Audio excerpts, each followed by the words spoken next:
Habang papalapit ang Pasko, parami na rin ang parami ang mga nag-uuwi ang pasahero. At sa ilang terminal ng bus, nagkakaubusan na ng tiket papuntang probinsya. Samantala, bahagya namang naibsan ng traffic sa Pasay sa pagbubukas ng NAIA Expressway. Live mula sa Quezon City, may report si Jamie Santos. Jamie? Pia, sa mga oras na ito ay tuloy-tuloy pa rin yung dating ng mga pasahero dito sa Araneta Center Bus Terminal para umuwi sa kanilang probinsya ngayong Pasko. Hindi rin nauubusan, Pia, ng mga shoppers ang magkakatabing mall dito sa may Araneta Center dito sa Cubao. Sa aming pag-iikot, halos labas-pasok sa mall ang mga tao. Marami pa rin kasi tayo mga kababayan na naghahabol sa pamimili ng kanilang mga pangregalo ngayong Pasko.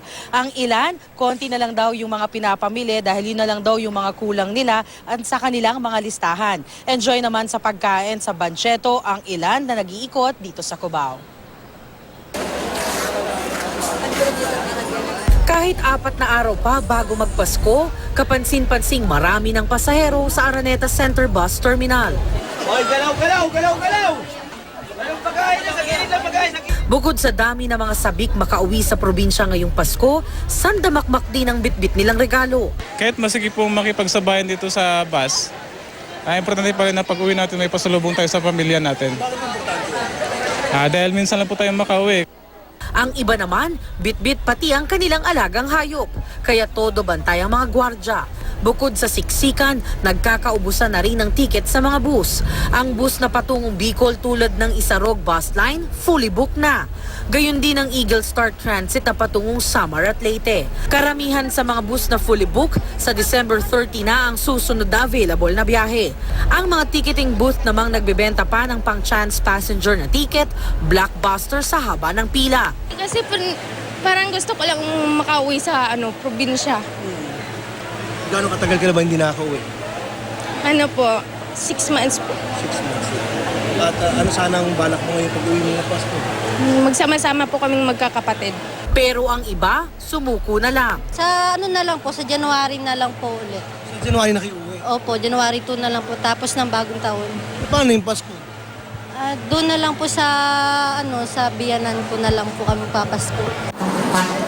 Nagkakaubusan na rin ng tiket sa ibang bus terminal. Sa terminal ng 5-star sa EDSA Cubao, fully booked na ang mga biyaheng pa Isabela at Cagayan. Sa NAIA naman, noong December 16 pa raw nagsisimulang dumagsa ang mga pasahero. Bagay na pinaghandaan naman daw ng pamunuan ng paliparan. Last year, umabot po tayo ng total departure and arrival, mga 3.2 million for December alone, for the month of December.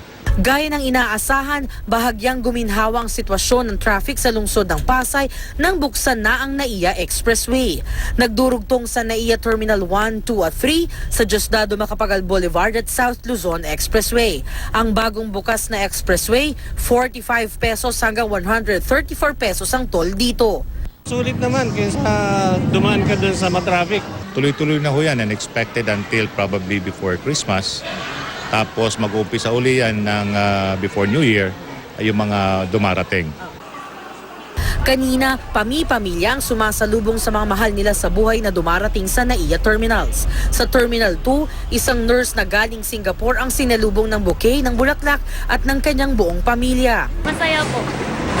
Masaya. Ang mga eksena ng pagsalubong sa mga dumarating na kaanak ang mainit na tagpong makikita sa ating mga paliparan ngayong magpapasko.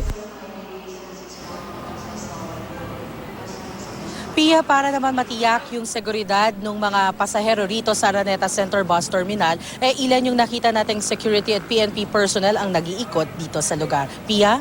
So, Jamie, inaasahan ba na mas marami pa rin yung uuwi ng probinsya pagdating ng Biyernes? Gayong, syempre, 24, yun na yung mismong bisperas ng Pasko. Yes, Pia, inaasahan ang pagdating ng Biyernes pagkatapos pa ng mga opisina nung karamihan sa ating mga kababayan. Inaasahan mas doble pa dito sa nakikita nyo sa ating likuran ng mga pasahero dadagsa dito sa Araneta Center Bus Terminal. Pero karamihan naman daw sa mga pasaherong daragsa dito, yung may mga advance reservation na. May mangilan-ngilan na lamang yung pumupunta rito na yung nag-aantay o yung umaasang makasingit o makaging chance passenger, Pia. Pero Jamie, yung presyuhan ng ticket pareho lang. Kasi 'di ba minsan, syempre, pag mataas naman yung demand, talagang magtataas yung presyo. Kaya minsan bagsak nung presyo after na ng Pasko o kaya ng bagong taon. Yes, Pia, no, sa pag-iikot naman natin dito sa Araneta Center Bus Terminal, wala naman tayong nakitang pagbabago o yung pagtaas ng presyo sa mga pamasahe. No? Meron pa nga discount pa rin yung mga student and senior citizen basta ipakita lamang yung kanilang mga ID, Pia. Alright, at kamusta yung traffic, Jamie, dyan sa paligid ninyo? Yes, Pia, kanina, no mga bandang alas 8 ng gabi, medyo may bahagya pang pagbagal ng daloy ng trapiko dito sa paligid, lalo na yung mga pupunta sa mall at yung magbababa ng paserong uuwi ng probinsya dito sa may Araneta Center, Pia. Alright, maraming salamat sa iyo, Jamie Santos.